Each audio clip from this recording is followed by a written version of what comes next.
नमस्कार। यह है फलक की कहानियों का अद्भुत संसार, किस्सा कहानी। मैं लावण्या नायडू आज आपको सुनाने जा रही हूँ अपनी लिखी कहानी छलावा। मयूर और उसके 4 दोस्त सूरज, विनय, नकुल, दिनेश एग्ज़ाम खत्म होने बाद पिकनिक मनाने जंगल में गए। शाम को रास्ता भटककर मेन रोड आने में रात हो गई। वो लोग थोड़ी दूर चले ही थे कि गाड़ी की राह देखते हुए उन्हें एक ढाबा दिखा। पांचों ने थोड़ी चैन की सांस ली। दिन भर भटक कर थक गए थे और भूख भी लग रही थी। ढाबे में ज़्यादा भीड़ नहीं थी। वो लोगों ने वहां पहुंचकर हाथ मुंह धोया और खाने का ऑर्डर दिया। इतने थके थे कि वहीं रखी चारपाई पर लेट गए। एक जवान लड़की, यही कोई 20-22 साल की होगी, नौकर के साथ उनका खाना लेकर आई। देखने में खूबसूरत, गोरी, बड़ी बड़ी आंखें। मुस्कुराती हुई उन लड़कों का खाना रखकर बड़े प्यार से पूछी, कुछ और लाऊं साहब? मयूर ने कहा, नहीं, बाद में बताते हैं। वो लड़की वहां से चली गई। वाह यार, क्या खूबसूरत लड़की है। मयूर ने सूरज की तरफ गुस्से से देखा। तू रहने दे, तुझे तो हर लड़की अच्छी लगती है। चुपचाप से खाना खाते हैं और यहाँ से चलते हैं। वैसे ही यहाँ कोई गाड़ी नहीं दिख रही है। इनकी ये बात उस लड़की ने सुन ली और मुस्कुराती हुई अपनी चोटी पीछे कर वहाँ से चली गई। थोड़ी देर में उस ढाबे का मालिक उनके पास आया और उनसे पूछा, कुछ और लेंगे साहब? लड़कों ने मना कर दिया। ढाबा मालिक बोला, साहब, मेरा नाम अमर सिंह और वो मेरी बेटी चांदनी। उसने आपकी बात सुनी कि आपको कोई गाड़ी नहीं मिल रही है। साहब, इस रास्ते पर आपको ज़्यादा गाड़ियाँ नहीं मिलेंगी। अगर कोई दिख भी गई तब वो रुकेगी नहीं। आप चाहें तो रात को यहीं पर रुक जाइए, हमें कोई दिक्कत नहीं है। लड़कों ने मना किया और पैसे देकर वहाँ से निकल गए। पांचों बहुत देर गाड़ी का इंतज़ार करते रहे। या तो गाड़ी आती नहीं या तो कोई रुकती नहीं।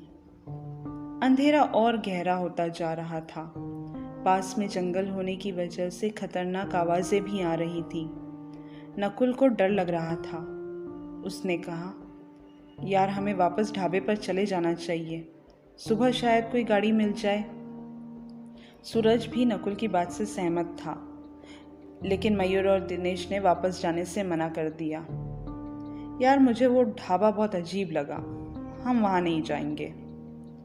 पांचों वहीं झाड़ी के नीचे बैठ गए और जो भी गाड़ी आती उसको रोकने की कोशिश करते। थोड़ी देर में उनकी आंख लग गई और वो लोग वहीं बैठे बैठे सो गए। थोड़ी देर बाद सूरज को महसूस हुआ कि कोई उसका हाथ पकड़कर उठा रहा है। सूरज ने उठ के देखा तो सब सो रहे थे। वो फिर सोने की कोशिश करने ही वाला था कि उसे कोई झाड़ी के पीछे से इशारा करके बुला रहा है, ऐसा लगा। उसने अपनी आंखें मलकर गौर से देखा तो ढाबे वाली लड़की चांदनी थी। सूरज उठकर उसके पीछे जाने वाला था कि इतने में उसका पैर नकुल को लग गया। वो भी घबरा कर उठा। सूरज ने जल्दी से उसके मुंह पर हाथ रख दिया ताकि शोर से बाकियों की नींद न खुल जाए। सूरज ने नकुल के हाथ से इशारा करके दिखाया कि वहां कोई है। नकुल ने सूरज को मना किया जाने से, पर वो नहीं माना। उल्टा नकुल का हाथ पकड़कर उसे भी साथ ले लिया। उस लड़की का पीछा करते करते नकुल और सूरज ढाबे पर पहुंचे और देखते देखते वो लड़की कहीं गायब हो गई। फिर अचानक किसी की रोने की आवाज आने लगी। सूरज अंदर जाने लगा।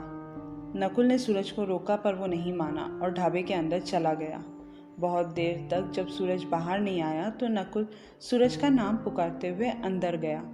जैसे ही उसने दरवाज़ा खोला, अमर सिंह और उसका एक हट्टा कट्टा आदमी हाथ में खंजर लिए खड़े थे। नकुल लड़खड़ाती आवाज में बोला, वो मेरा दोस्त सूरज अंदर आया है। उस आदमी ने एक बात नहीं सुनी और खंजर मारने के लिए हाथ उठाया ही था कि अगले दिन सुबह होते ही मयूर की नींद खुली। उसने देखा सूरज और नकुल नहीं हैं, तो उसने बाकी दोनों दोस्तों को उठाया। तीनों ने आसपास घूमकर देखा पर दोनों कहीं नहीं दिखे। दोनों को फ़ोन भी लगाया पर दोनों को फ़ोन भी नहीं लग रहा था। तीनों फिर ढूंढते ढूंढते ढाबे की तरफ गए, पर उन्हें ना तो वो ढाबा मिला और ना ही उनके दोस्त। पर वहाँ कुछ खंडर जैसा दिखा, जैसे वहाँ कई सालों से कोई नहीं आया हो। यार, यहाँ तो ढाबा होना चाहिए था, कहाँ गया? मयूर ने आश्चर्य से पूछा। या शायद हम गलत दिशा में आ गए हैं, ढाबा कहाँ जाएगा?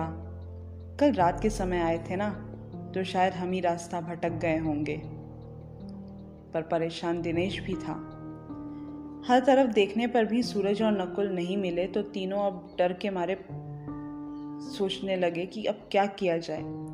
समझ नहीं आ रहा था, कहाँ ढूंढे, फ़ोन भी नहीं लग रहा। फिर तीनों ने पुलिस स्टेशन जाकर शिकायत लिखवाने की सोची। बड़ी मुश्किल से एक ट्रक मिला जिसमें वो तीनों पास वाले गांव की तरफ गए और पुलिस स्टेशन पहुंचकर अपनी सारी बात बताई और कंप्लेंट लिखने को कहा।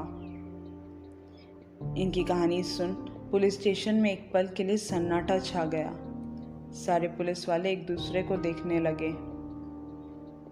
प्लीज़ आप कंप्लेंट लिखिए और हमारे साथ चलिए इंस्पेक्टर साहब।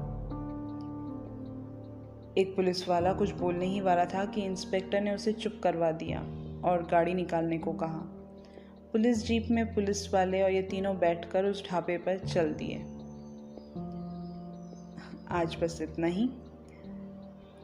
क्या है उस ढाबे का राज? कहाँ गया वो ढाबा? आगे क्या हुआ जानने के लिए सुनिए छलावा का अगला भाग। आप अभी सुन रहे थे लावण्या नायडू की आवाज़ में कहानी छलावा। यह है फलक का चैनल किस्सा कहानी। चैनल को सब्सक्राइब ज़रूर करें। धन्यवाद।